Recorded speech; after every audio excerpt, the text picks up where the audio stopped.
estar aqui. Tinha tantas igrejas aqui em Florianópolis que eu sei que, de repente o senhor poderia estar, e obrigado pelo carinho de poder estar nos servindo, nos abençoando mais uma vez, amém? Ele já é abençoado, mas eu queria que você levantasse a sua mão. Vamos estar orando mais uma vez. Pai, muito obrigado, Senhor, por esse tempo. Eu sei que nesse momento, essa noite foi agendada no céu, não foi, mas o Senhor preparou. O Senhor aprove o Senhor receber o teu filho nessa noite, porque eu sei que é uma mensagem, é algo, Senhor, que Florianópolis precisa receber nesse tempo e nessa hora. Há algo que o sul do Brasil nesses dias precisa, Senhor, receber também através da vida do teu filho, Senhor. E por isso nós, Senhor, como ministros aqui no sul, nós queremos também, como igreja, abençoá-los, Senhor. Ele já é abençoado, mas nós queremos declarar que esses dias aqui no sul serão dias, Senhor, do maior mover desses últimos tempos, no chamado, no ministério, Senhor. Ele será atalaia para esses dias, para essa geração do sul do Brasil. Haverá um fogo para essa nação nesses dias. Nós recebemos, abrimos o nosso coração no nome de Jesus. Quem crê, diga glória a Deus. Aplauda o Senhor mais uma vez e receba, pastor.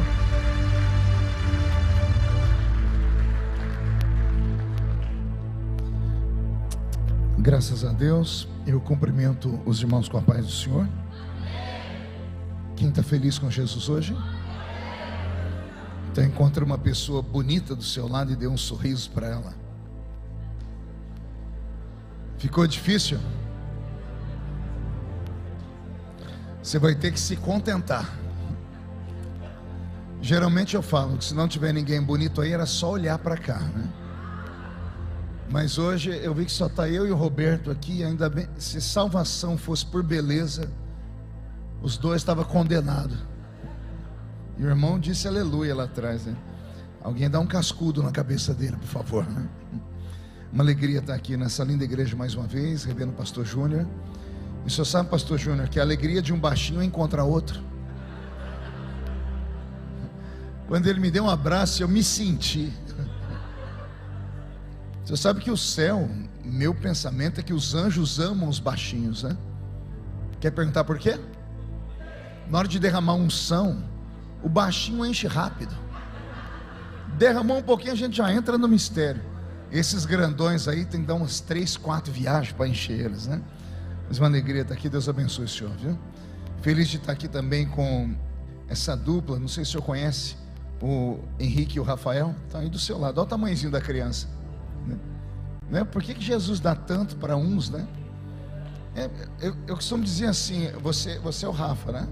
E o Rafael, eu costumo dizer que o corpo do crente é o templo do Espírito Santo. No caso, o Rafael, ele é uma catedral do Espírito Santo. Cabe mais Espírito Santo aí dentro, né? Uma alegria, obrigado por terem vindo. Passamos uma tarde juntos aqui, cantam muito, viu, pastor? Parecem 2 rouxinóis. Não sei se o sul, vocês têm cultura de música em dueto, tipo sertaneja, né? Eles cantam muito. Deus abençoe vocês. E o João, né? Para chegar até mim, Jesus é o caminho e João é o pedágio, né, João? Abra sua Bíblia comigo no livro de Eclesiastes. Eclesiastes, capítulo de número 12 e o versículo 1.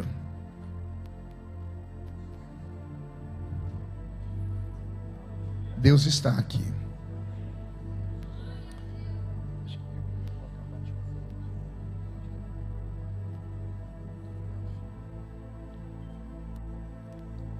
A pastora Kate está por aí? Cadê ela? Está ali, a pastora Kate. Deus abençoe, viu, pastora? Eclesiastes 12:1. Quem encontrou, diga amém. Lembra-te do teu Criador nos dias da tua mocidade, antes que venham os maus dias e cheguem os anos dos quais venhas a dizer: não tenho neles contentamento. Amém, igreja? É um versículo só, eu vou ler de novo. Lembra-te do teu Criador nos dias da tua mocidade, antes que venham os maus dias e cheguem os anos dos quais venhas a dizer: não tenho neles contentamento. Feche a Bíblia, coloque no banco, na cadeira, e pegue na mão da pessoa mais perfumada do seu lado. Eu tentei bonito, ficou difícil. Perfumado deve ter alguém. Isso, aperte a mão dessa criatura com carinho, até ela falar aleluia. Pentecostal que não faz barulho, está com defeito de fabricação, não é? Vamos orar? Mais uma vez. Pai, mais uma vez, nós saímos do átrio, atravessamos o lugar santo e entramos no Santo dos Santos para falar com a sua presença. Antes que eu comece a ministrar a sua palavra e revelar os seus segredos, cerque esta igreja com a sua glória, e num raio de 5 quilômetros onde houver um demônio alojado, eu dou a esses demônios segundos para sumirem de Floripa, porque se não sumirem, serão queimados pelo poder da sua glória, que aqui será derramada. Rasgue os céus sobre nós, manda anjos de fogo descerem aqui, que estes anjos desçam trazendo brasas de fogo nas mãos, comecem a esparramar estas brasas entre nós, e onde houver um crente cheio do Espírito Santo, pega ele nesta noite, Jesus, e mostra o caminho da verdadeira e poderosa adoração. Fala conosco, fica conosco, é o que eu te peço agora e sempre. E toda a igreja diz: os que podem, tomem seu assento aplaudindo a Jesus, porque Ele é bom, porque Ele é maravilhoso. Que maravilha. Se eu conseguir nessa noite transformar em palavras aquilo que Deus colocou dentro do meu coração como sentimentos, eu acredito que muitas pessoas vão sair daqui para uma nova fase da sua vida. Alguém acredita que Deus transforma? Que Deus muda o curso de uma história em uma reunião como essa? Então, por favor, fique bem aberto para adorar Jesus, tá bom? E como eu sou pentecostal raiz, né? Quer me matar do coração é eu pregar e você ficar me olhando com a cara feia, parecendo que foi batizado num pote de vinagre, né? Agora, quer me ver feliz é eu pregar aqui e você aí interagir comigo. A gente manda a glória para cima e Deus manda a glória de cima para baixo, tá bom? Eu sei que essa igreja é uma igreja extremamente educada, mas com autorização do pastor, vou fazer só um pedido. Eu tenho muita dificuldade de estar pregando e os irmãos se locomovendo, andando. Então, se você puder ficar sentadinho agora, eu prometo que vou pregar rápido, são 9 horas, até as 3 da manhã eu acabo, né? É tudo falso. Passou 5 minutos do que, além do normal, já vai todo mundo embora, fica só Pedro, Tiago e João aqui dentro, né? Pois bem. Então, se você puder me ajudar com isso, eu te agradeço muito. Me acompanha no teclado o pastor Roberto, que já cantou aqui. O Roberto trabalhava nos Estados Unidos com o pastor Benny Hinn, mas como tudo na vida passa por ciclos, né? Ele estava lá em cima trabalhando com Benny Hinn. Aí veio a fase ruim, ele veio para o Brasil trabalhar com o pastor Benny Ruim, né? Que sou eu, né, Beto? Me ajude aí então, Roberto, mude a música para mim.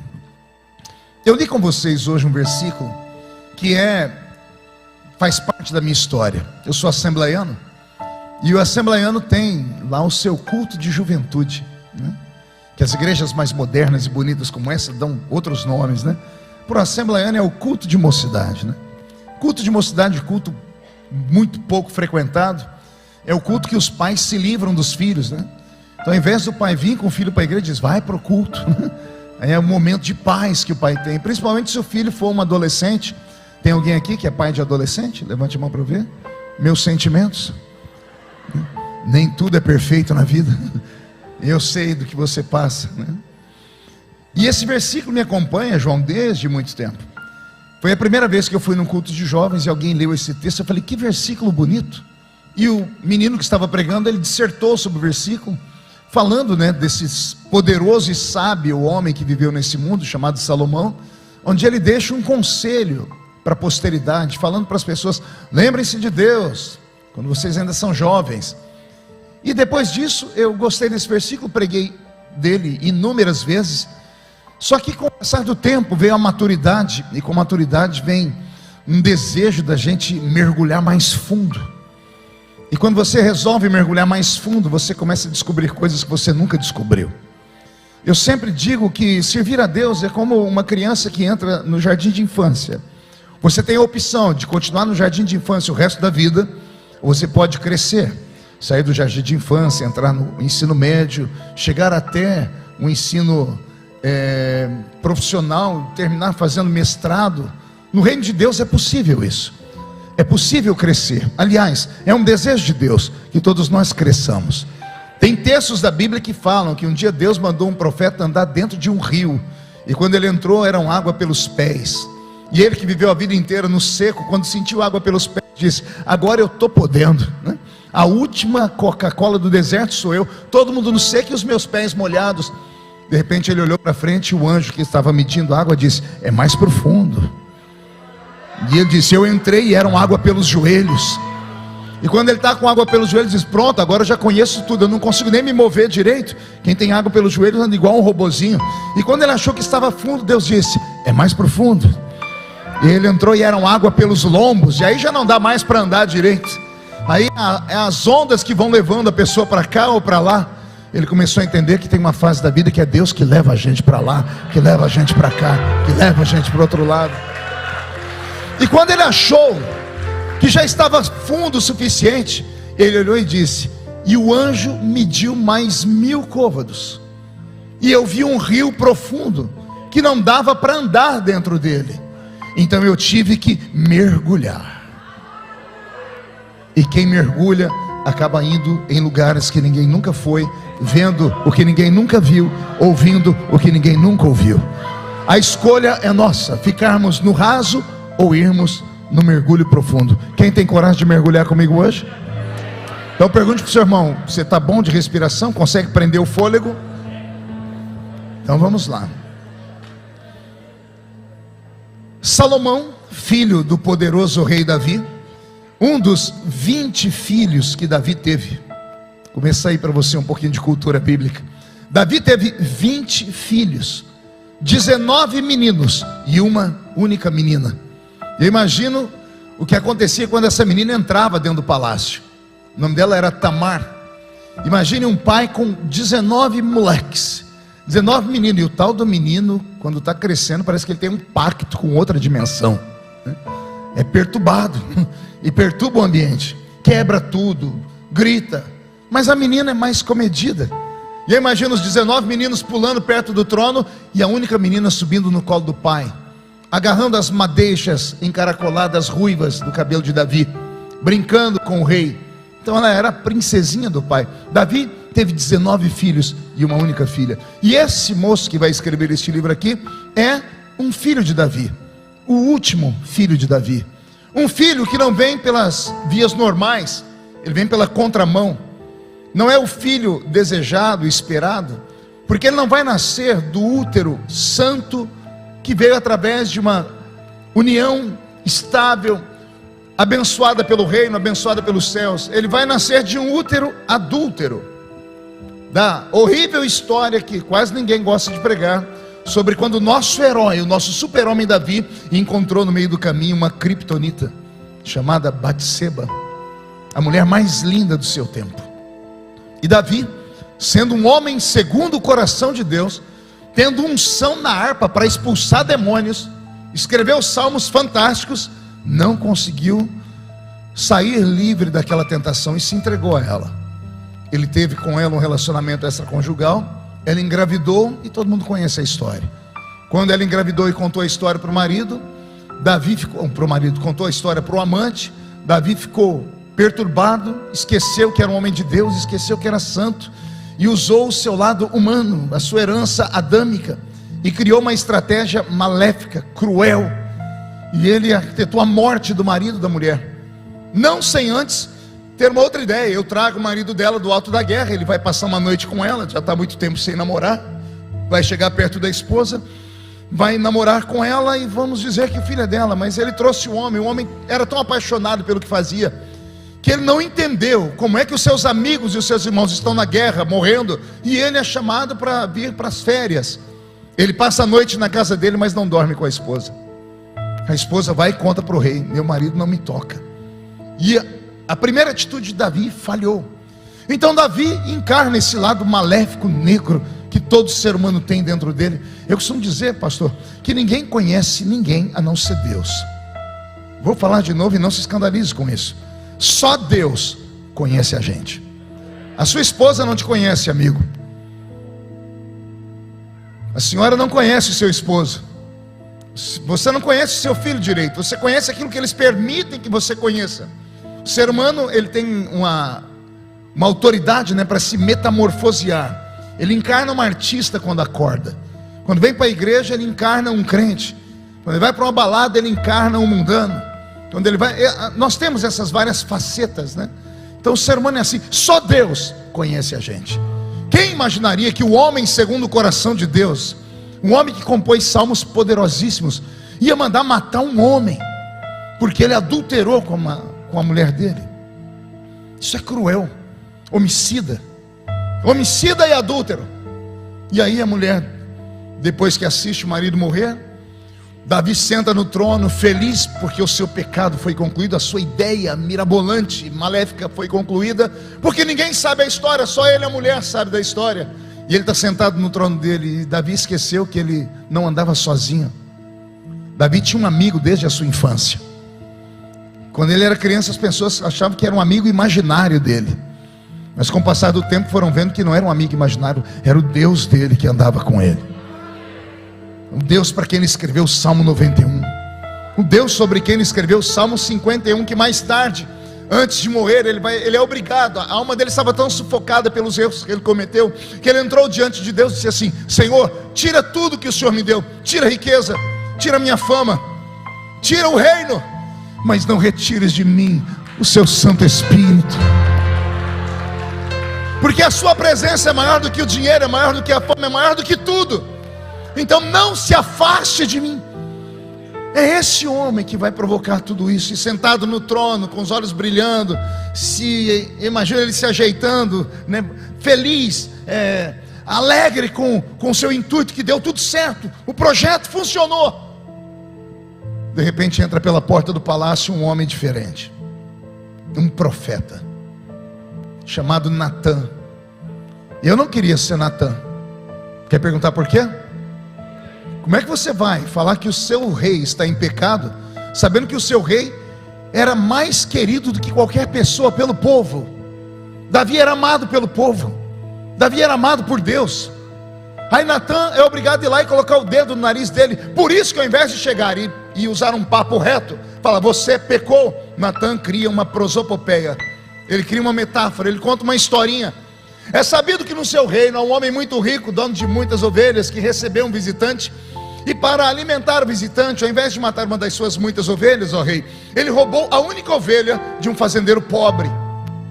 Davi ficou furioso. E aí Natã diz: o que é que tem que ser feito com este homem no seu reino, Davi? E Davi, impetuoso, sem orar, sem usar de misericórdia, sem pensar um pouquinho, porque toda a história tem duas versões. Anote isso como ensinamento. Toda a história tem duas versões. Briga de marido e mulher, de antigamente dizia que ninguém metia colher por causa disso. Você senta com a mulher, você dá razão para ela. Você senta com o homem, você dá razão para ele. Porque toda a história tem duas versões. É preciso ouvir todos os lados. Davi ouviu só um lado. E olha o que ele gritou no trono dele: pague esse homem 4 vezes pelo seu crime. Quantas vezes? Não ouvi? Mais uma vez. Você vai entender o porquê eu pedi para você memorizar isso. Nem tudo que acontece de ruim na nossa vida é porque Deus está nos punindo. Nem sempre a praga, a maldição que se abate à nossa casa vem lá de cima porque Deus está furioso, segurando um raio, querendo te fulminar. Tem coisas que partem do nosso próprio coração. Na história de Davi você vai descobrir que não foi Deus que amaldiçoou ele. Deus mandou o profeta ir lá e contar, para abrir os olhos dele. Aí o profeta, usado por Deus, deu a ele uma escolha: esse homem está no seu reino, o que é que o senhor faria com ele? Se Davi fosse equilibrado, diria: eu quero que ele venha aqui para que ele me explique porque foi que ele pegou a única ovelha daquele homem. Eu quero que ele venha aqui e me conte o motivo. Uma pessoa equilibrada faria isso. Davi foi tão impetuoso, tão justo, tão santo, que ele disse: esse homem vai pagar 4 vezes pelo seu crime. Natã abriu a boca e disse: és tu esse homem, ó rei. Davi ficou amuado, encolheu no trono e disse: pequei.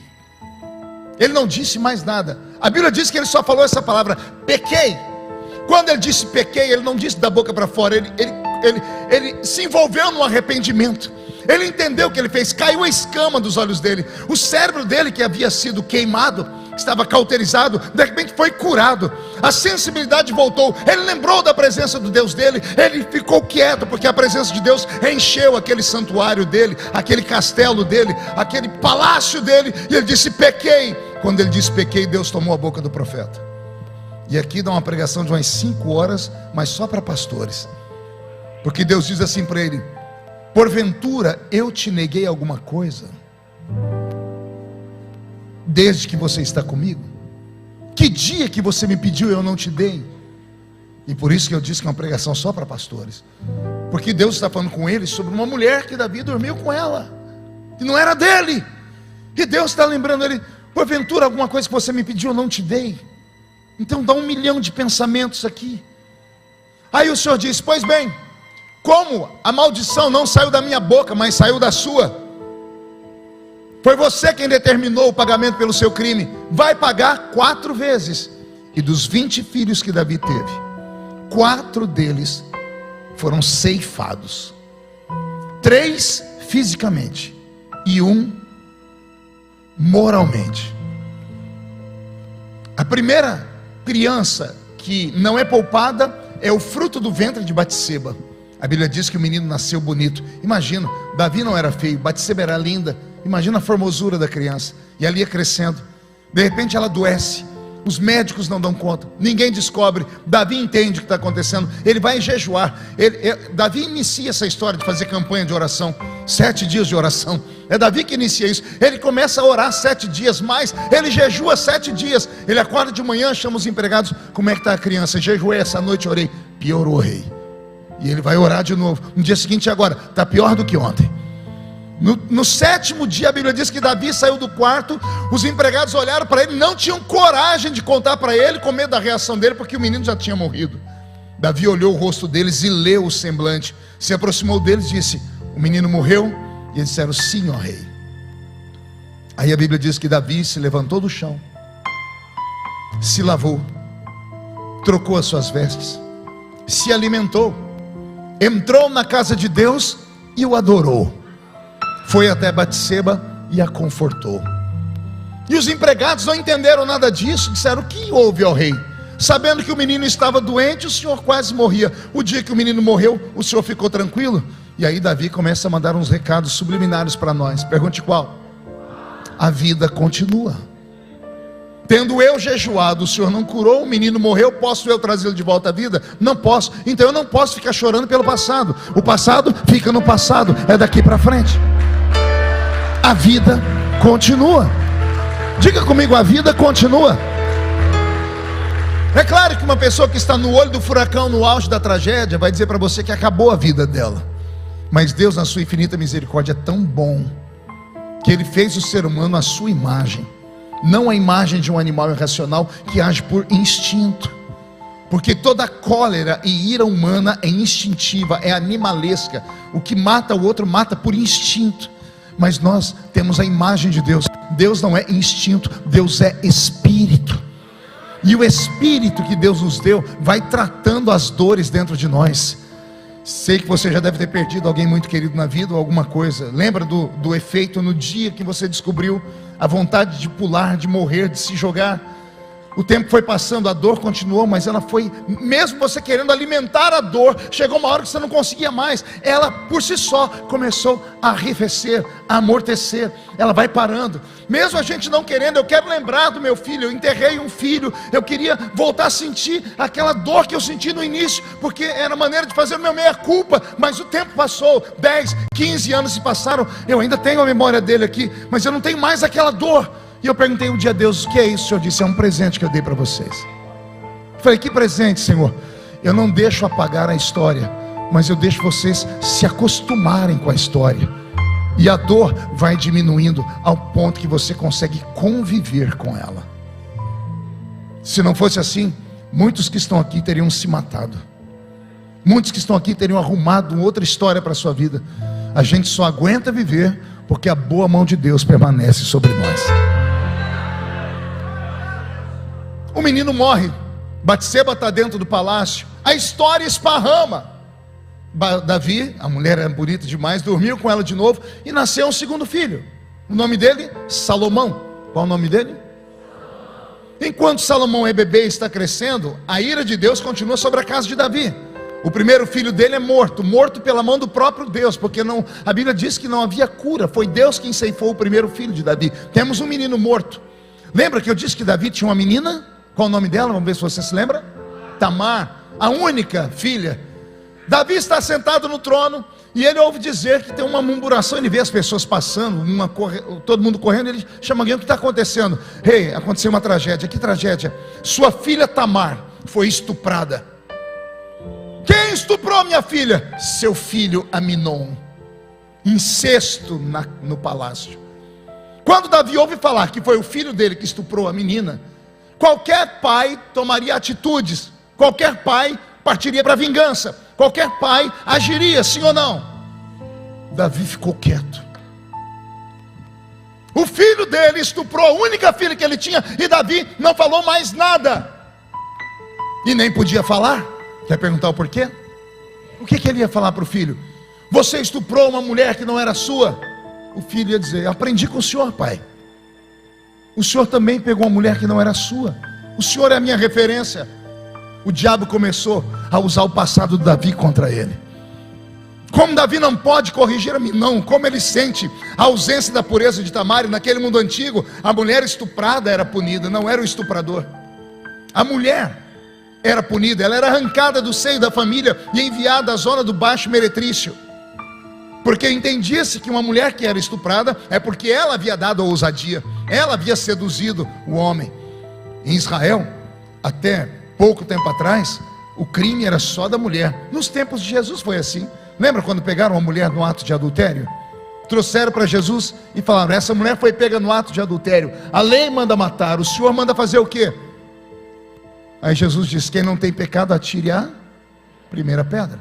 Pois bem, mas o que é interessante é que a mulher foi pega no ato. Se ela foi pega no ato, tinha um adúltero do lado dela. E cadê o homem da história? Só arrastaram a mulher, porque a culpa para eles, no mundo antigo e machista, era só da mulher. Então Davi perdeu a filha, ela morreu para ele moralmente. Ele tem um filho morto pelas mãos de Deus, e ele tem uma filha morta moralmente. Como Aminon não é corrigido, ele se sente o reizinho do palácio. Ele sai de peito empinado, dizendo assim: tudo que eu quero eu consigo. Inclusive a minha irmã arrastei para minha cama. Um irmão de Tamar, que era irmão de Aminon, chamado Absalão, encontrou o irmão no corredor do palácio, começou uma discussão com ele. E imagina Aminon dizendo: se meu pai não me corrige, quem é você para me corrigir? Absalão ficou cego e matou o irmão com a própria mão. Alguém vai falar: Davi, morreu Aminon, mataram ele. Quem foi que fez isso com meu filho? Eu quero vingança. O seu outro filho, chamado Absalão. E Davi se cala, não corrige o filho. Também não podia, não tinha moral. O que ele ia dizer para o filho? Você matou um inocente. O filho ia dizer: aprendi com o senhor. O senhor não matou Urias, o marido de Batseba? Ele era inocente. O diabo usou o pecado de Davi para travar Davi. Davi agora não está bem emocionalmente. Abriu-se uma ruptura na alma dele. Ele começa a ficar depressivo e ele perde as estribeiras do reino. É por isso que Absalão viu que o pai era um frouxo, se levantou e deu um golpe de estado no pai. Absalão tomou o reino das mãos de Davi e diz: meu pai não tem força nem para corrigir um filho, como é que vai governar um reino? E o filho que Davi mais gostava traiu ele dentro do palácio. Davi, para não morrer, é arrastado por amigos para fora da cidade, para fora do palácio. Senão o filho teria matado ele também. E Davi não ousou tocar em Absalão. Absalão abriu o cofre do reino, pegou 40 anos de reinado do pai, de dinheiro, de despojos de guerra, e acabou com tudo da noite para o dia, montando um exército de jagunços. Quando o reino havia se perdido, Absalão sentado no trono, um soldado fiel a Davi, que era primo de Davi, o capitão Abner, ele olhou a situação de Davi, que não reagia, viu o filho tomar o trono do pai e disse: não, a história do meu primo não vai acabar assim. Foi uma atitude de Abner. Ele chamou alguns soldados que sobraram, que eram fiéis a Davi, e partiu para uma emboscada contra Absalão e seus jagunços. Absalão tinha números, mas os soldados de Absalão não tinham experiência. Joabe, melhor dizendo, embora o exército dele fosse menor, mas eram de pessoas extremamente inteligentes e capazes, heróis de guerra. Então ele acabou desfacelando o exército de Absalão. Absalão foge, e a história é conhecida. Ele passa pelo meio da floresta no trote de um cavalo, os seus cabelos se emaranham num galho de árvore, o cavalo vai embora, ele fica pendurado pelo cabelo. Quem conhece essa história da Bíblia? Aí chega diante dele Joabe, o capitão. É um menino buchudo que está pendurado ali, é um adolescente. Adolescente faz burrice toda hora. A punição dada a ele, a dosimetria foi pesada demais. Ele podia ter tirado o menino dali, prendido ele e levado para o palácio, mas não, ele catou uma espada e fincou na barriga do menino e matou Absalão. Quando a notícia chega em Davi, Absalão, seu filho, foi morto. Davi grita: quem matou meu filho? E alguém diz: seu primo, Joabe. E Davi fica quieto, não pode falar nada. Quer perguntar por quê? Porque quando Urias veio e não dormiu com Batseba, ele voltou para a guerra com um bilhete. Lembra? Davi deu um bilhete para Urias e disse: leve para o comandante da sua esquadra. O comandante era Joabe. Quando Joabe abriu o bilhete, estava escrito assim: primo, o portador desse bilhete não pode voltar vivo, ele precisa morrer.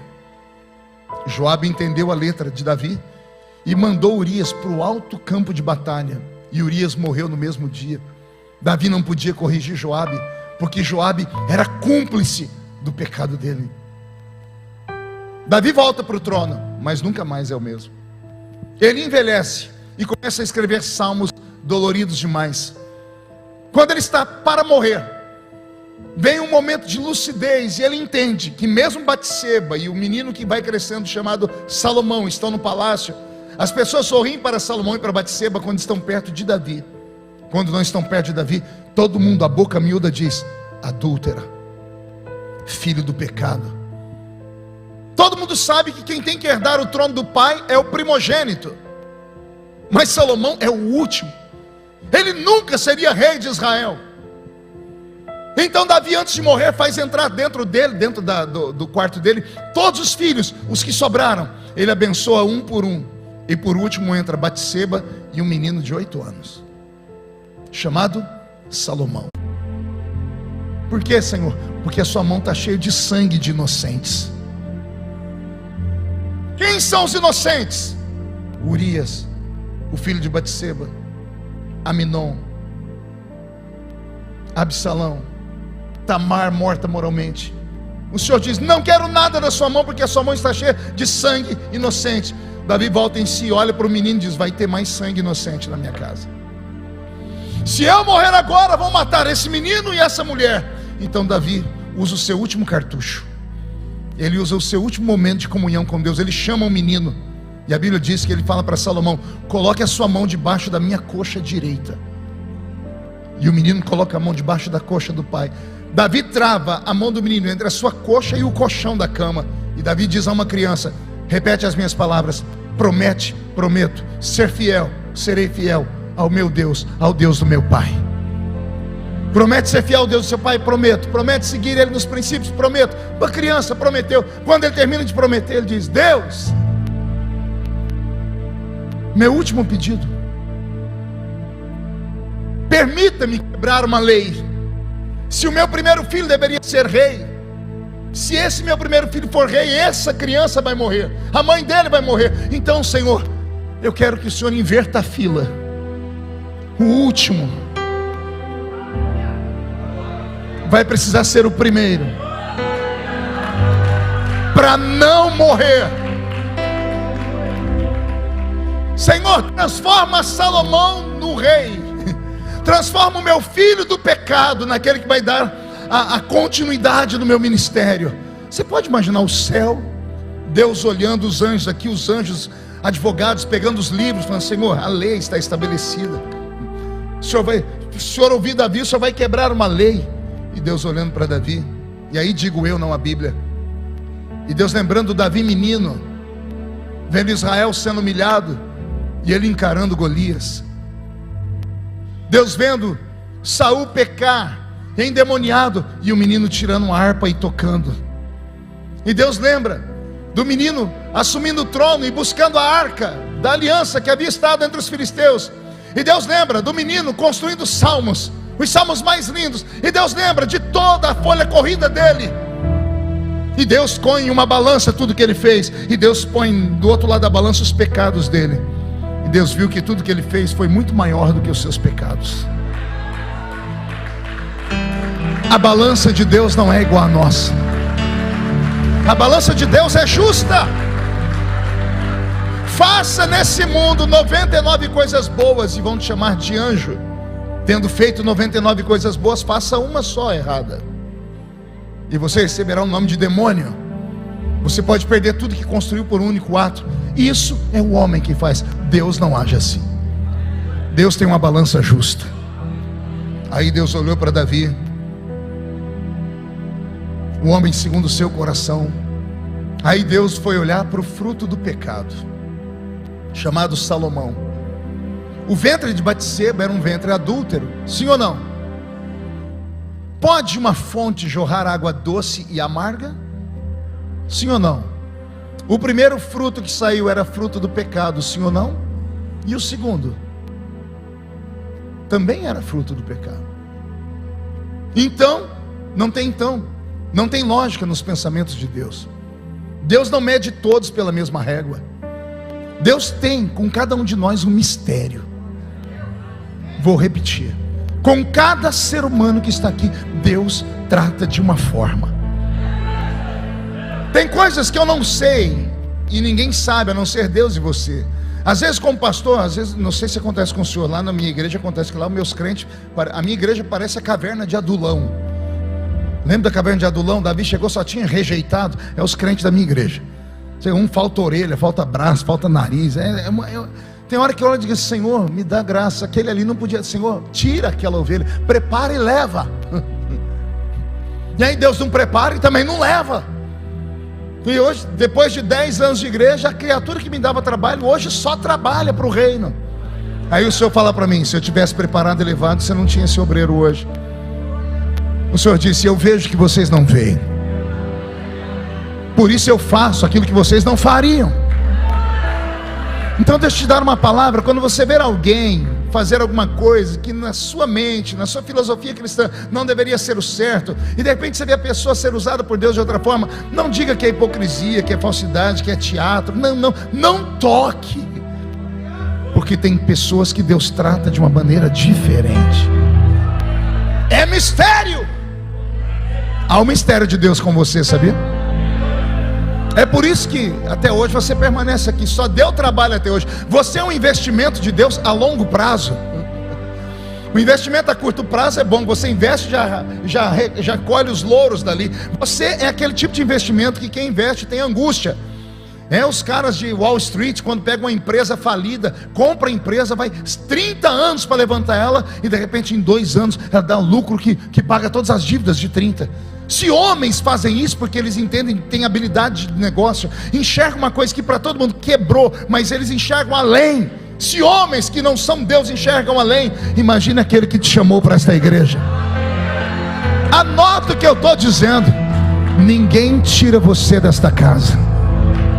E se levantar contra você 11.000 demônios de acusação, 1.000 cairá de um lado, 10.000 cairá do outro lado, e você não poderá ser atingido.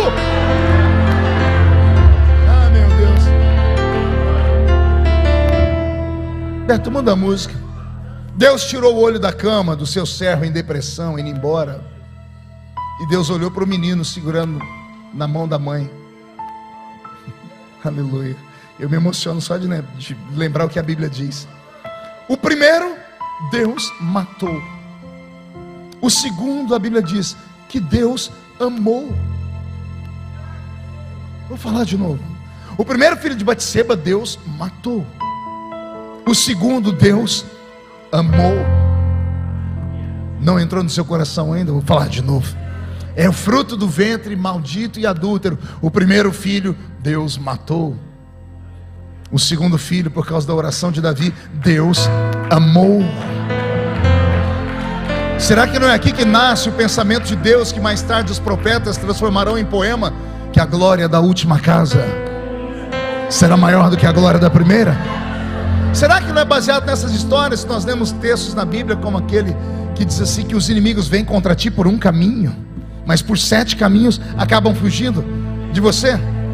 Será que não é baseado nessa história que alguém escreveu muito mais tarde, que para cada dia de humilhação haverá dupla honra? Eu sei que Deus ungiu o menino Salomão para ser rei em Israel. Não se sabe a idade que ele assumiu o trono, entre 8 e 18. Ao assumir o trono, como ele é muito novo, não era casado, ele assume o trono solteiro. Ele herda do pai um reino quebrado, porque Absalão roubou tudo que o pai tinha. Ao assumir um reino quebrado, ele faz com os seus amigos um levantamento do que sobrou do reino do pai. Alguém diz: sobraram do reino do seu pai apenas 1000 bois. Temos essa história lá no livro das Crônicas. E ele falou: sobrou 1000 bois, não tem nem vaca, não. O seu irmão acabou com as vacas. Se tivesse vaca, tinha leite, queijo, requeijão. Ele vendeu até as vacas. Só sobraram 1000 bois de arado, bois com os músculos duros, que até para comer carne deles é difícil. Aí Salomão diz assim: se sobrou 1000 bois, eu vou dar tudo para o Deus do meu pai. Já leu isso lá no livro das Crônicas? E Salomão deu a Deus um sacrifício de 1000 holocaustos. E a Bíblia diz que naquela mesma noite, Deus entrou no quarto de Salomão e disse: pede o que você quiser, porque eu vou te dar. Sabe o que eu acho engraçado? Davi cantava, dançava, orava, era o crente do mistério e do reteté. Deus nunca chegou em Davi e disse: pede o que você quiser. Mas chegou um menino chamado Salomão, que não tinha cantado nem dançado, mas a sabedoria dele foi tão grande que ele pegou tudo que tinha e deu para Deus. Deus olha assim: nem Davi me deu tudo que tinha. Já que você me deu tudo que é seu, eu vou te dar tudo que é meu também. Você me deu 1000 bois, pede o que você quiser. Deus arriscou muito ali, sim ou não? Imagine se ele pede: eu quero viver para sempre. Eu estaria pregando e ia levantar um velho ali atrás dizendo: estou aqui. Imagine se ele fala: eu quero voar. E ia ter um texto na Bíblia: houve um homem que tinha asas e voava. Porque Deus não pode se contradizer. Deus diz: pode pedir o que você quiser. E olha o que ele pede: eu quero sabedoria para entrar e sair diante do seu povo. Deus ficou tão espantado que ele disse: além de pedir sabedoria, eu vou te dar mais coisas. Porque você poderia ter pedido a morte dos seus inimigos, longevidade de dias, riqueza. Mas você pediu sabedoria? Eu te dou sabedoria, mas eu também entrego nas suas mãos os seus inimigos. Eu também te dou riquezas. Eu vou te dar longevidade de dias. E a sabedoria que veio sobre Salomão salvou o reino. Pergunte: de que forma? Primeiro, ele contraiu 700 casamentos. E eu me lembro que muitas pessoas chamam Salomão de mulherengo ou maníaco sexual. Não é nada disso. Os casamentos dele eram casamentos para unificar reinos pequenos. Naquele mundo antigo, quando alguém casava com uma moça, o pai da moça dava o dote para o rei. Então ele casou com moças de tribos ao redor, de nações pequeninas, e cada uma delas, quando vinha com a riqueza dos seus pais. 700 casamentos, 700 riquezas. Daí o reino de Salomão ergue. Como ele teve 700 mulheres, não amava nenhuma, porque eram casamentos políticos. Quem estudou a história do Brasil deve lembrar na 6ª série, quando a gente aprende sobre Leão e Castela. Os reinos portugueses, espanhóis, casavam entre si, casamentos que eram feitos apenas por política, para unificar reinos e ter riqueza e não dilapidar patrimônios. Foi isso que Salomão fez. Ele não era um inveterado maluco.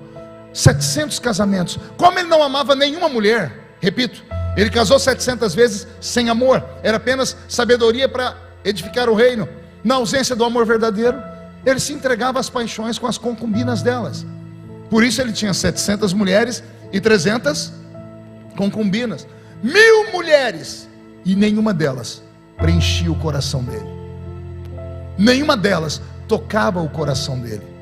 E aqui eu começo a pregação dessa noite, que até agora foi só a introdução. Amém? Posso pregar? Olhe para o seu irmão e diga: aperte o cinto aí, porque nós vamos fazer uma viagem e vamos descobrir, diga, vamos descobrir que o relógio do tempo não para. Vamos lá.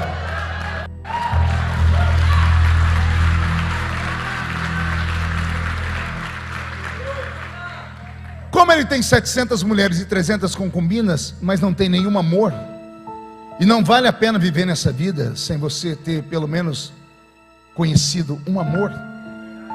Não vale a pena viver essa vida se você não encontrou a sua cara metade, a tampa para o seu balaio, a meia para o seu pé. Não vale a pena viver. Se você nunca sentiu flores no estômago, se você nunca fez loucuras, algumas inclusive descabidas, tipo comprar um buquê de flores na escola da criatura, pular um muro, ou pior, contratar aqueles caminhãozinhos com música, com alguém com microfone para ir na porta da casa da criatura. Se você nunca fez isso, você não sabe o que é amor. Você não sabe o que é paixão. Se você nunca pagou mico por uma paixão, você não sabe o que é paixão. E Salomão era um homem como eu e você. E não é que um belo dia cruzou o caminho dele uma mulher, mas não era uma, era a mulher. Ele olhou para ela e ele arriou os 4 pneus. Ele ficou de 4. Chamou a atenção dele a cor da pele dela, o cabelo dela, as curvas do corpo dela.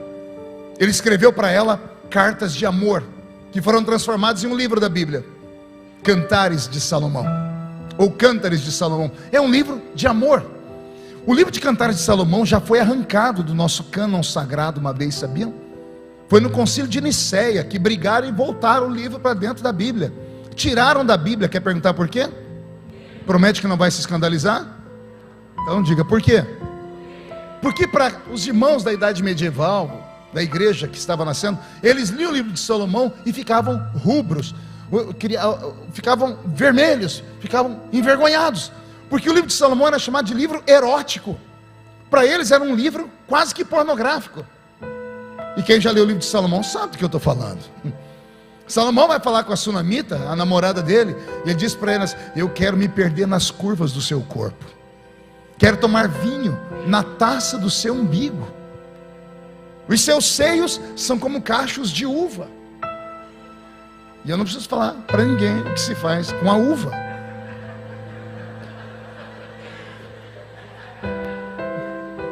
Está escrito. Está escrito.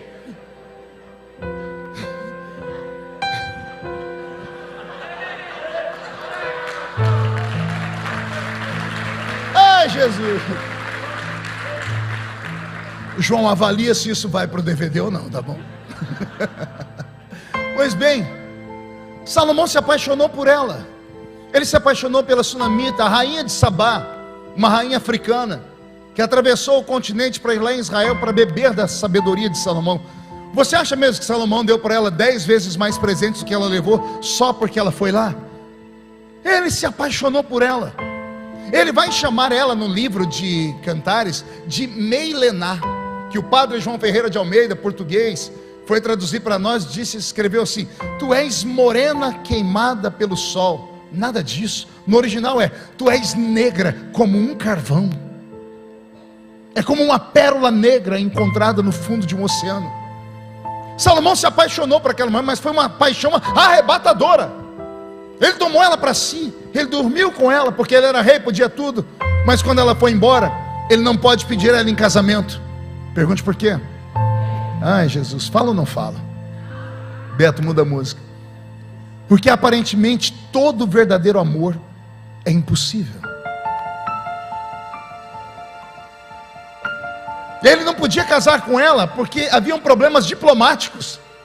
Como ele era filho de Davi, não podia se misturar com outras raças. E ele era aconselhado pelos seus súditos: o senhor pode dormir com ela, pode namorar com ela, o senhor só não pode casar com ela. E como ele não podia casar com ela, ele não podia tê-la do seu lado todos os dias. Então ele começou a levar uma vida de amores. Então ele mandava cartas para ela.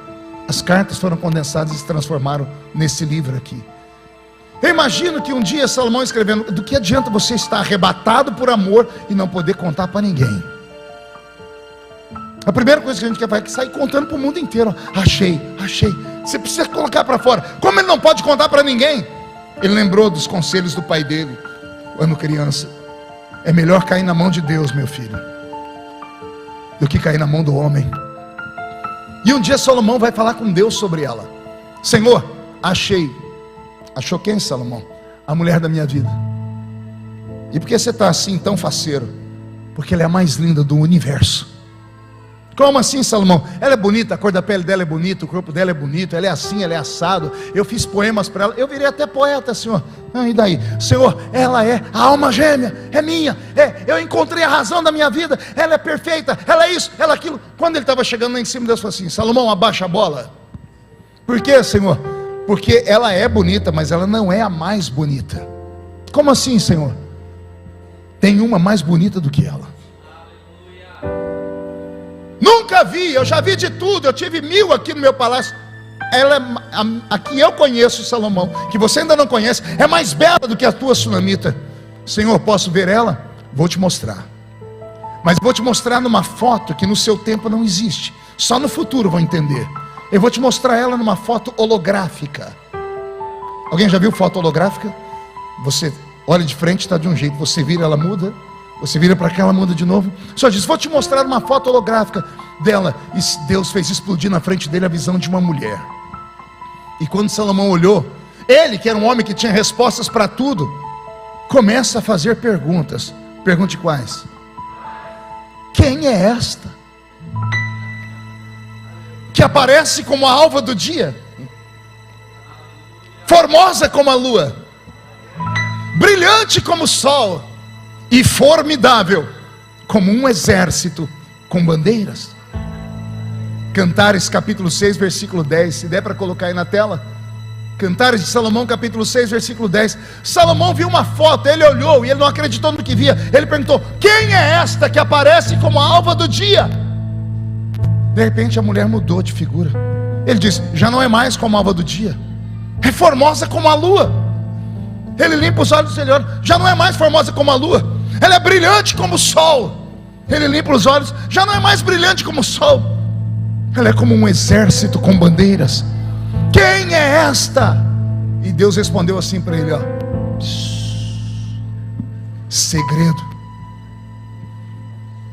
Salomão morreu sem saber quem era aquela mulher que ele viu. Imagine, o homem mais sábio do mundo, que tinha respostas para tudo, morrer com uma indagação. Ele viu uma mulher e não sabia quem era ela. Se porventura alguém aqui for para o céu antes de mim, chegar lá no Campos Elíseos, encontrar um homem com cara de louco, porque toda pessoa inteligente é meio louco, com a mão para trás, pergunte para ele: seu nome é Salomão? Ele vai dizer que sim. Você estende a mão para ele e diz assim: tudo bem, eu sou da geração futura, era lá da igreja de Floripa. Teve um pastor que foi lá pregar para nós e ele mandou procurar o senhor aqui. E vai perguntar: para quê? Ele disse: para eu trazer uma resposta para o senhor. Que resposta? O senhor morreu com uma pergunta. O senhor viu uma mulher, não vi? Você vai ver o olho dele brilhar, porque apaixonado brilha. Sim, eu vi. Ela era assim, assim, assim. O senhor sabe quem é ela? Não sei. Eu sei. Como você sabe? Se eu sou sábio, o mais sábio que existiu. Aí você vai responder para ele: porque Deus oculta dos sábios e revela para os pequeninos. E ele vai dizer: conta logo, quem era aquela mulher que eu vi? Aí você vai encher o pulmão de ar, murchar a barriga, estender a mão e dizer: prazer, sou eu.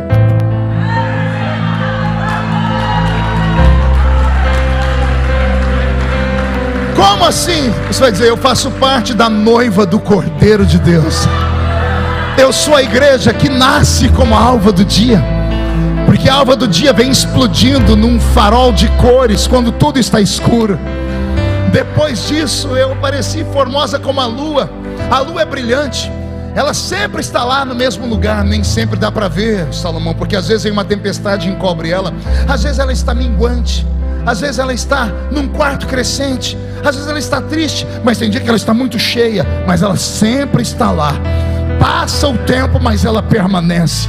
Você vai dizer: eu sou esta igreja. O comunismo não conseguiu matar a gente, Roma não conseguiu matar a gente, o PT não conseguiu acabar com a gente, mas a glória do Senhor permanece com ela viva.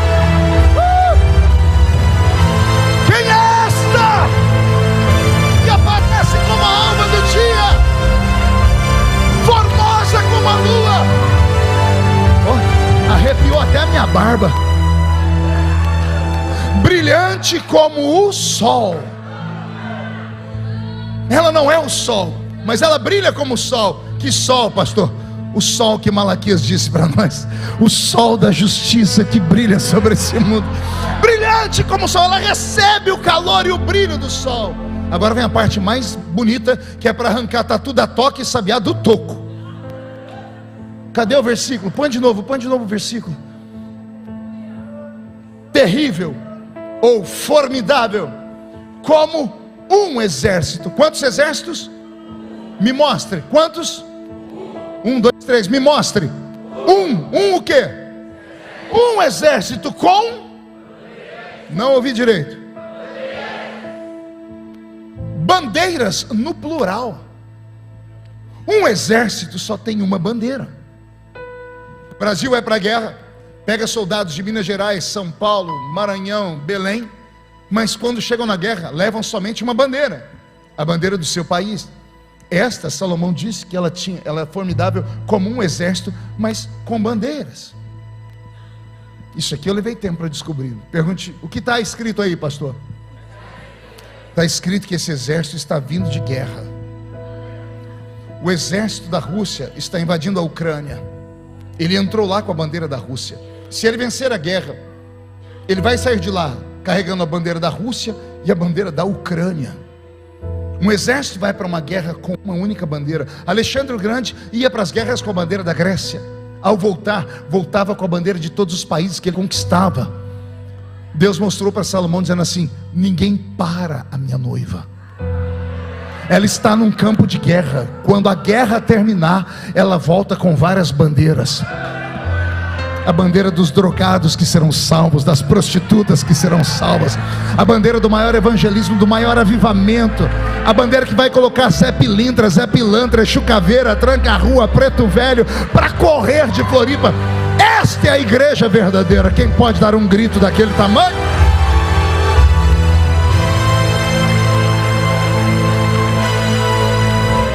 E a título de curiosidade, foi defendendo esse versículo que o livro voltou para a Bíblia. Alguém se levantou no concílio de Nicéia e defendeu dizendo: o livro que Salomão escreveu não falava só das suas paixões, fala da paixão de Cristo pela sua igreja. Uma paixão que também é impossível e cheia de dores, uma paixão que também passa por provações e lutas, mas uma paixão que leva a um amor verdadeiro e eterno. Amém até aqui? Só que Salomão, quando escreveu esse livro aí, ele era um garotão ainda. Por isso ele só pensa em amor, porque jovens e adolescentes têm esse desejo, faz parte da sua natureza, encontrar uma cara metade para viver. Eu me lembro quando eu era jovenzinho, pastor, lá na minha igreja, eu me converti, né? Saí do mundo, entrei na Assembleia de Deus. Eu olhei para a mocidade e falei: vou casar com aquela moça ali. Casei-me com ela, irmã Edileuza. Era a menina mais linda da igreja. Só que eu estou chegando agora, não conheço o sistema. Chamei o líder da mocidade e disse: como é que eu conquisto a Edileuza?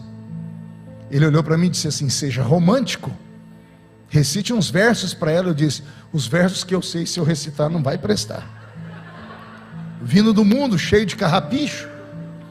Eu falei assim: não tem nenhum livro de crente que fala de amor? Ele disse: tem, na Bíblia. Eu disse: qual? Cantares. Eu comi o livro de Cantares, eu bebi dele, eu li a semana inteira. Eu fiquei procurando um versículo ou dois para mandar para ele. Disse: escreva uma carta para ela. Eu passei horas, semanas, eu subi um monte, eu desci um monte, porque eu falei: eu tenho que impressionar. Muita gente já deve ter tentado ali, não deram conta porque ela é difícil. Se ela é difícil, tem que ser alguém que chegue diferente. E eu li um versículo de Cantares que meu coração passou pela boca. Eu escrevi com letras garrafais. Eu coloquei coraçõezinhos, coloquei em cima: para você.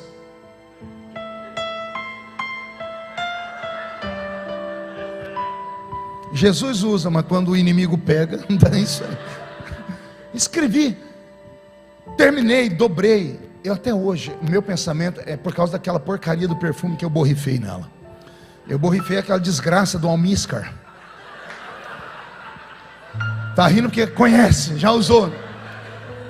O almíscar é o perfume que o anticristo vai usar na grande tribulação, para atormentar os varões desviados da igreja. Só pode ter sido aquela porcaria. Escola dominical, eu nem prestei atenção na matéria. Eu sei que quando terminou, entre o intervalo da escola dominical para o ensaio da mocidade, ela ia ali perto da cantina beber água, eu fui atrás, falei, irmã Edileuza, bem formal, né? Irmã Edileuza, pois não, irmão Marcos, eu queria entregar para a senhora aqui esse bilhetinho, e no final aí está escrito assim que eu quero uma resposta na Bíblia, tá bom? Ela disse, pois não, levou embora. Naquela semana eu não dormi, eu não comi direito. Falei com o Marco, que é meu líder de mocidade, ele disse, não, vamos colocar as irmãs em oração, vai funcionar. Você fez tudo direitinho, Deus vai te dar, pede que Deus dá, bate a porta que a porta abre, né? Fiz tudo certinho. Domingo da frente, escola dominical, que prestar atenção na escola dominical, que nada. Quando terminou o intervalo, eu passei perto dela umas 8 vezes, né? Porque eu achei que ela não estava me vendo, aí ela falou, irmão Marcos, conforme o senhor pediu, está aqui, resposta. Respondi com o versículo da Bíblia, viu? Quando ela me entregou aquele bilhete, me deu desarranjo. Você ri porque não era você, coisa dos... Me deu um desarranjo que não tinha Imosec que resolvesse. Eu corri para o banheiro na hora. Eu sentei no trono. Eu fechei a porta. Antes de abrir, eu peguei a carta e fiz assim. Não tinha cheiro de nada. E eu falei, deve ter ficado emocionada demais. Esqueceu até de borrifar um perfumezinho. Eu sei que havia um seiva de alfazema, um leite de rosa, coisas da época, só tinha isso naquela época. Eu falei, vai ter um trem desse aí, né? Aí eu abri, irmãos, quando eu abri, estava escrito assim, irmão Marcos, como o irmão me pediu uma resposta na Bíblia, eu esperava que ela fosse escrever assim para mim, vem amado meu, vem saltando pelos montes. Poxa, eu li da Bíblia, ela era crente mais antiga do que eu, vai responder na Bíblia. Pois ela respondeu na Bíblia, mas ela não respondeu em Cantares não, ela escreveu assim, o Senhor te repreenda, Satanás. Para trás de mim. Me deu uma raiva. É sério, mulheres não entendem homens apaixonados. O homem apaixonado, ele se perde, ele tenta acertar e acaba errando. Mas ela não entende de poema. O tempo passou, eu consegui reconquistá-la, nos casamos. Por 2 ou 3 vezes eu tentei tocar no assunto, dormi no sofá. Ela não entendeu, nem a mim, nem Salomão. Porque eu copiei o Salomão. E está todo mundo perguntando, o que o senhor escreveu, né? Eu escrevi assim para ela, Edileuza, tu és mais bela do que as éguas de Faraó.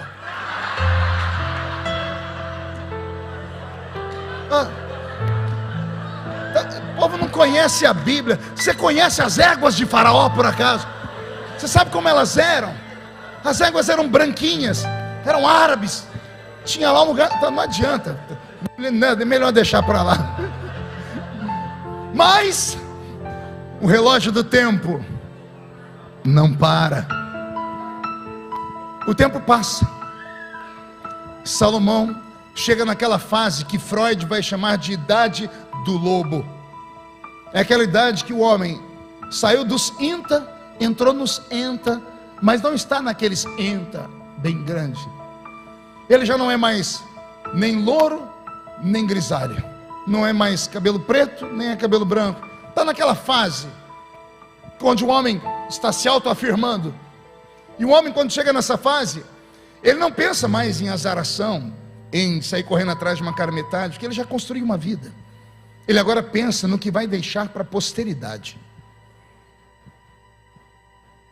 E aí Salomão olha para toda a sua vida pregressa, entra lá no seu palácio, vai lá naquela escrivaninha onde ele escreveu cartas de amor para a sunamita. Ele pega o nanquim, uma pena, pega papiro e começa a escrever conselhos. E ele escreve o livro de Provérbios. Qual o nome do livro?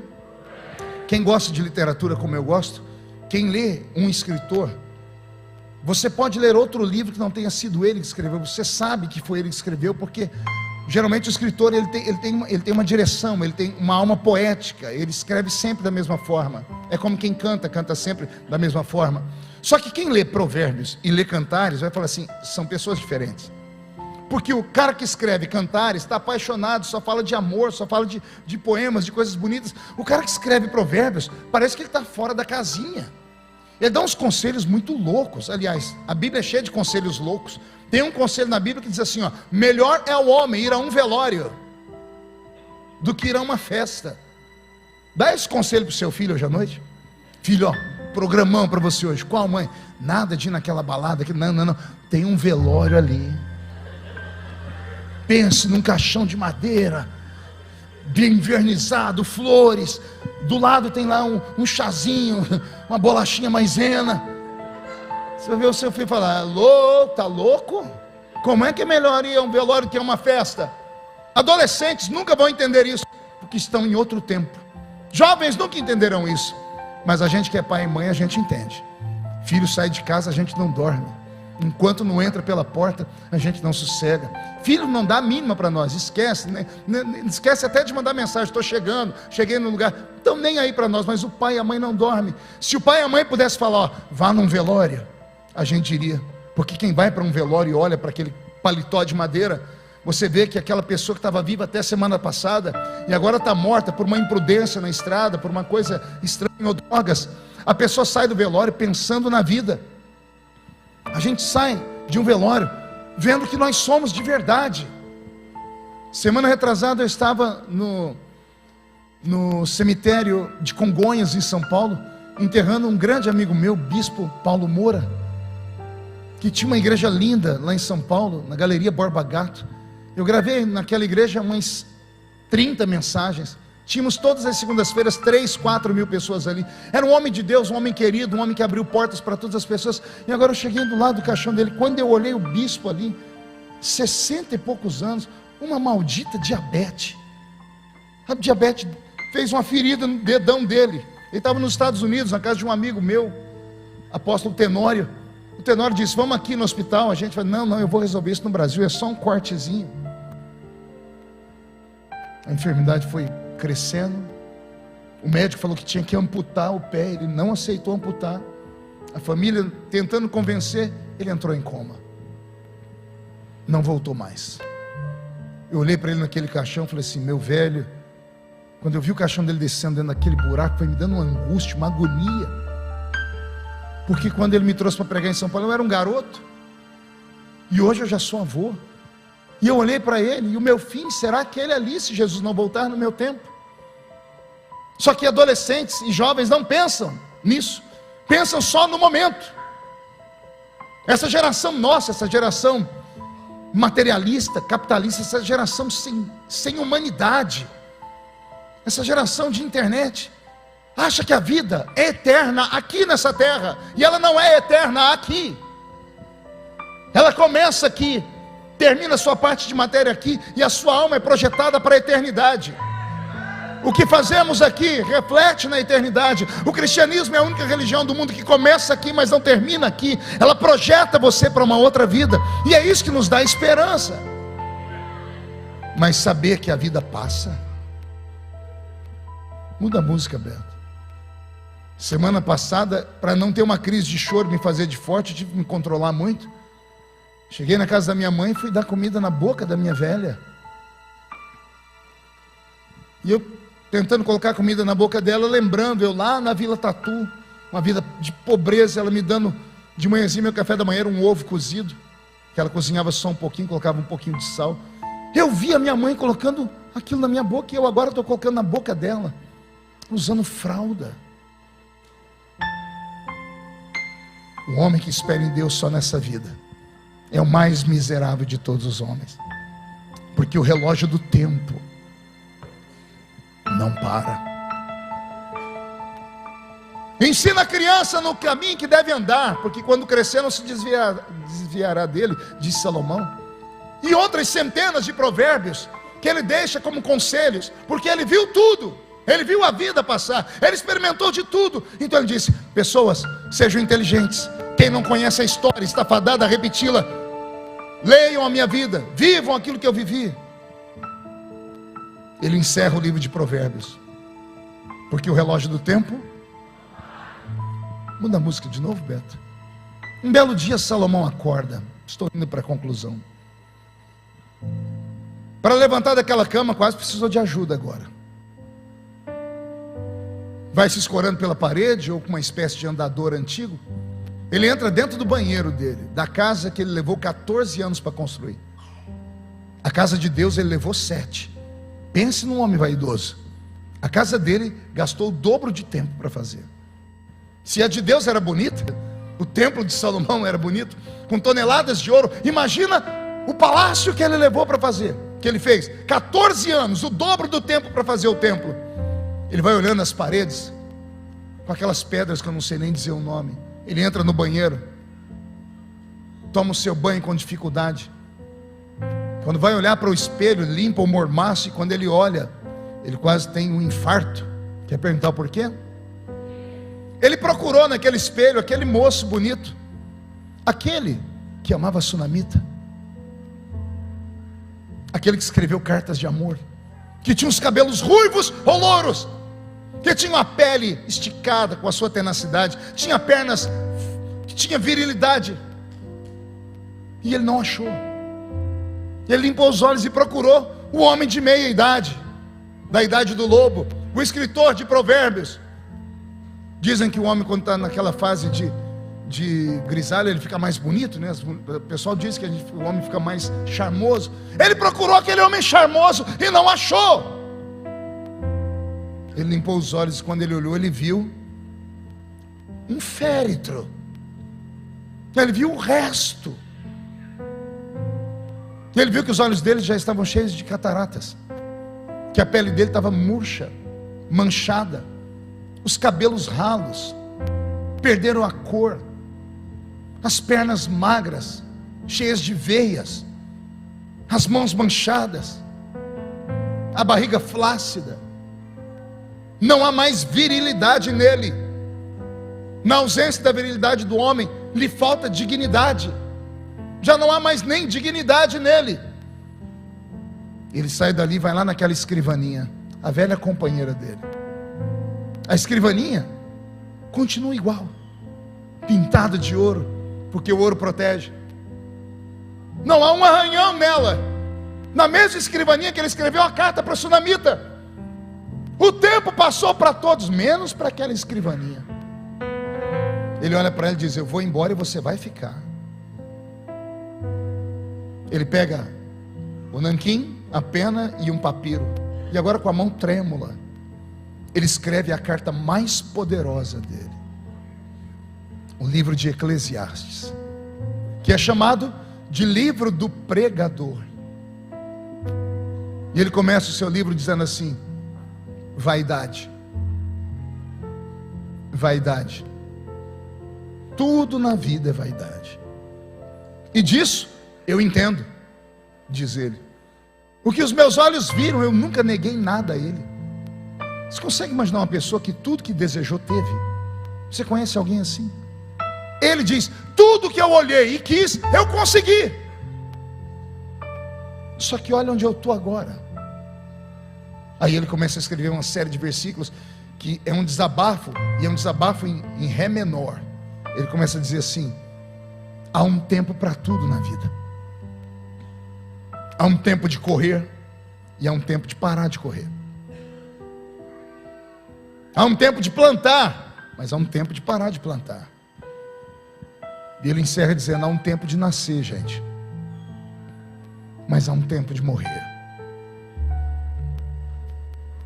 Ele acelera a escrita do seu livro, e quando ele vai terminar, ele diz assim: posso dizer para vocês o que foi de melhor que eu conheci nessa vida? Amei a sunamita, mas não foi ela. Amei as experiências, os amigos, mas não foram eles. A única coisa que eu conheci que vale a pena lutar por ele, e o que eu deixo para vocês, foi conhecer o Deus do meu Pai. E para vocês eu deixo esse versículo, diz ele: lembra-te do teu Criador nos dias da tua mocidade. Ele não está falando apenas da mocidade de pele bonita. Ele está dizendo que a mocidade é um reflexo da vida saudável. Lembra-te de Deus quando tudo está indo bem, quando você tem saúde, quando você tem um teto sobre a sua cabeça, quando você tem um chão para pisar, quando a sua despensa tem comida. Lembra-te de Deus quando os seus entes queridos estão do seu lado. Lembra-te de teu Criador e agradeça a Ele pelo seu petzinho, o seu cachorrinho, o seu gatinho, que é a criatura mais linda que você tem. Você chega em casa, ele abana o rabinho.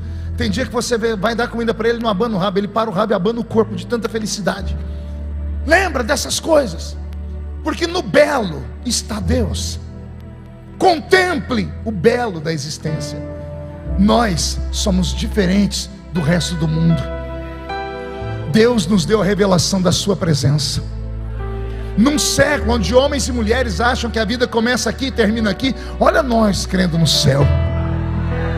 Nesse momento onde pessoas estão pelas esquinas cheirando cocaína, se prostituindo, roubando, matando, enganando os outros, se preparando para atrair pessoas, olha você sentado aqui nas regiões celestiais.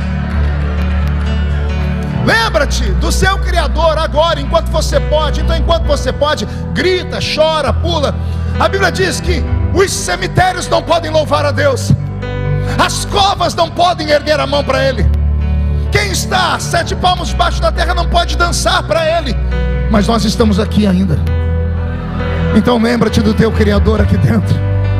Igreja não é teatro onde você vai ouvir uma coisa boa para aplaudir, rir, quando não gosta vaia e sai. Não, aqui é um quartel-general. Você entra aqui para receber energia, poder, graça, para pegar na mão do seu Criador e saltar muralhas. Deus não te trouxe aqui só para ver um velho pregador. Deus te trouxe hoje aqui para te lembrar que Ele ainda é Deus, e Ele está aqui. E Ele é tão grande que os pés dele estão passeando aqui no 100, mas a face dele está diante dos serafins que estão cantando: Santo, Santo, Santo é o Senhor dos exércitos. E a ilha de Florianópolis está ficando cheia da sua glória. Lembra-te do teu Criador agora.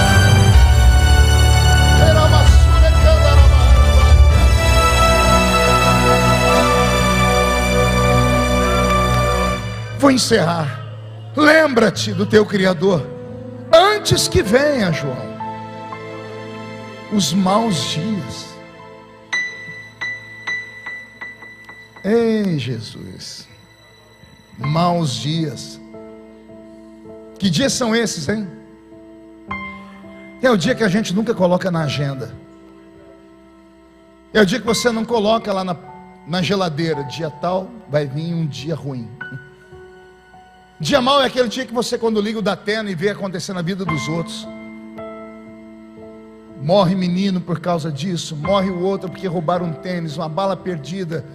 Aí você olha aquilo e assim: na minha casa não, porque o sangue do cordeiro está na porta. Aí a gente usa as nossas palavras de encantamento gospel.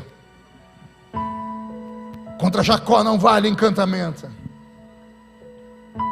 O Senhor é meu pastor e nada me faltará.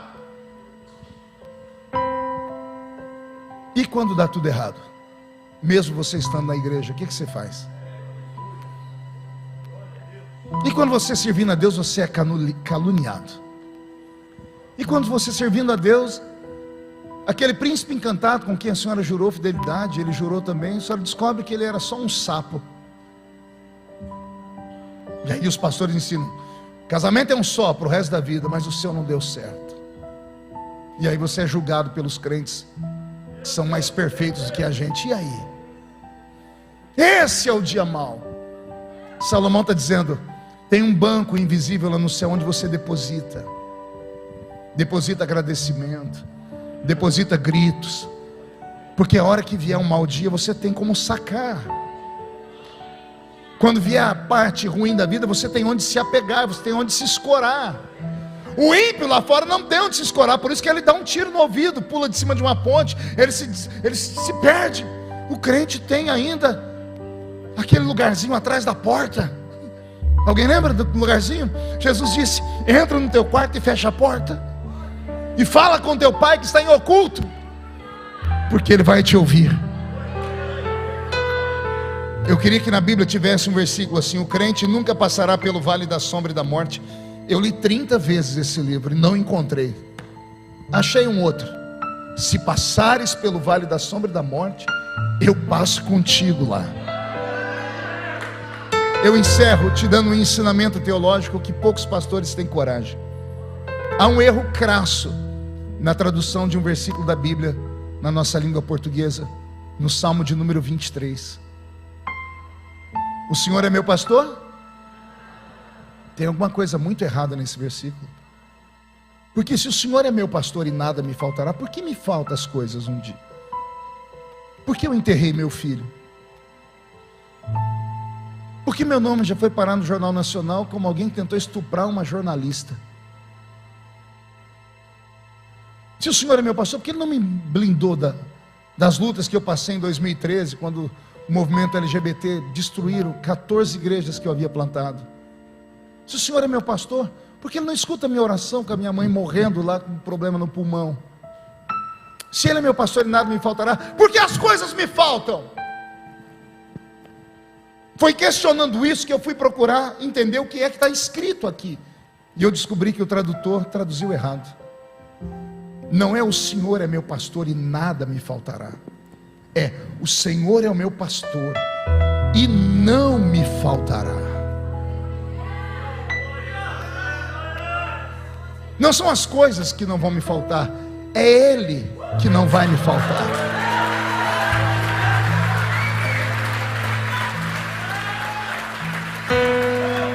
Estou te vendo sofrendo, filho. Não posso falar, mas eu posso te ver. Não posso falar, mas eu posso te ouvir. Não posso interferir nesse processo, porque este processo que você só enxerga o fim, é só um recomeço. E a lagarta que entra dentro de um casulo e alguém diz, morreu, ela se matou. Não, é um período de gestação. Vai ficar imobilizada e apertada para receber renovo, e daqui a pouco vai quebrar a casca e vai virar uma bela borboleta que vai voar. Na vida do crente, tudo que acontece, ou Deus manda, ou Deus permite. Nada está fora do controle, porque o relógio do tempo não para. Incline a sua cabeça por um momento, que eu sei que você está se segurando para não chorar. Pode chorar.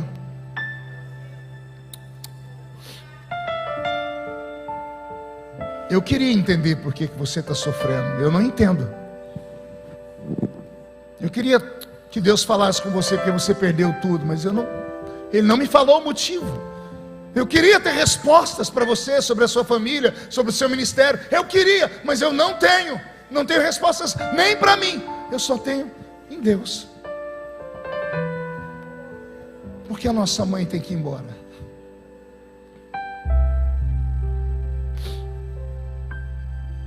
Porque eu enterrei meu filho.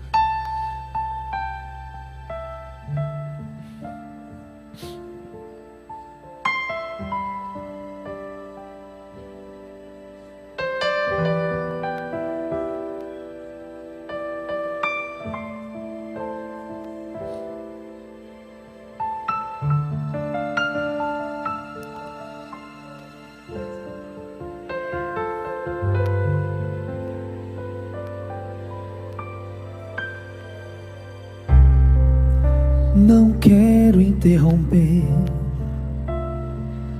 o teu silêncio, ó Pai, mas é só orando que eu encontro paz. O vento da aflição quer apagar a chama da minha adoração. O mundo é um oceano,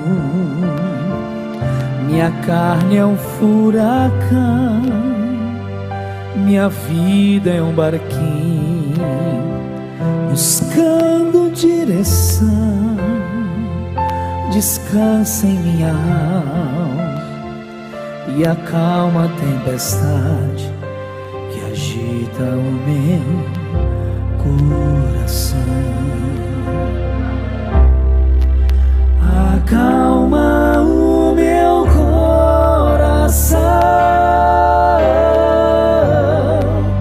acalma o meu coração. O vento está soprando, mas é te adorando que venço o mar da aflição. Acalma o meu coração, acalma o meu coração. Só venço esse mundo se for em tua presença. Acalma o meu coração. Senhor, nós estamos aqui, Pai. Vamos encerrar o culto. Estamos te agradecendo por tudo. É difícil, Deus. É difícil ter a fé da mulher que deixou o filho morto em casa e andar pela rua e dizer que vai tudo bem. Não é fácil. Mas nós estamos aqui, Senhor.